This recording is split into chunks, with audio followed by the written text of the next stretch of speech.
The PSNI are still arguing that information surrounding the disappearance and death of little Noah Donohoe should be kept sealed, citing national security interests.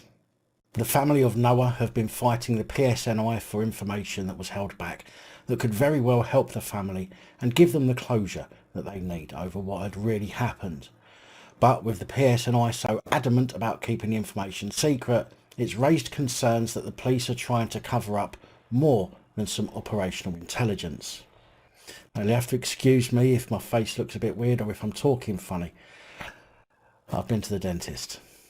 On the 1st of September, Coroner Justice Humphreys said that a decision on whether to withhold police material from an inquest into the death of schoolboy Noah Donohoe will be made with absolute independence and integrity, with the PSNI fighting tooth and nail to withhold the information under a public interest immunity clause.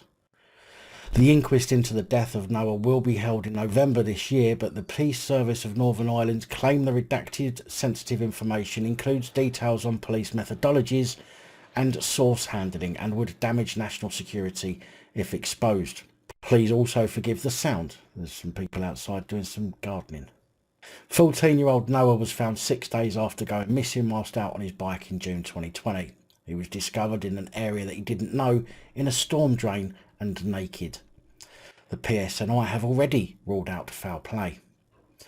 Back in June 2021, a report stated that a prisoner had allegedly confessed to another inmate to assaulting, abducting and killing Noah before disposing of his body. The inmate the prisoner spoke to went to police upon his release and gave what's been described as a detailed account of the conversation.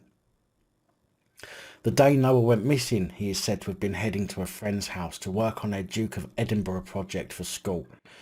It's said that he was seen later that day north of Belfast in an area he was unfamiliar with, cycling on his bike naked and falling off his bike. His body was found 6 days later, deep inside a storm drain. His cause of death was found to be from drowning. Police said at the time that there was no foul play suspected in his death, but his mother, Fiona Donohoe, and Noah's extended family have repeatedly called for further investigations into his death, saying that many questions remained around his disappearance and death. Nothing at all to indicate foul play. Nothing to see here. Move along. A petition opposing the public immunity interest bid has gained more than 300,000 signatures, while supporters of the Donohoe family staged a protest in Belfast City last month. To make a public interest immunity application to the coroner, the PSNI first needed the sign-off of a government minister. That sign-off was, I believe, actually given by the then relatively new Northern Ireland Secretary Shailesh Vara, in a move that caused serious concern and backlash. Brenda Campbell, QC, representing the Donohoe family, accepted that public immunity interest applications are not uncommon in the coroner's court, particularly for troubles-related killings, but she questioned why issues of national security are at play in a case involving a child's death. We must bear in mind that at the heart of this inquest is a death of a 14-year-old child, she said. A bright and talented and popular boy who had a zest for life, who was loved and was loving and impressed everyone who knew him. And that child left home on a bright Sunday afternoon in June 2020, and whose naked body was found 6 days later, face down in a storm drain.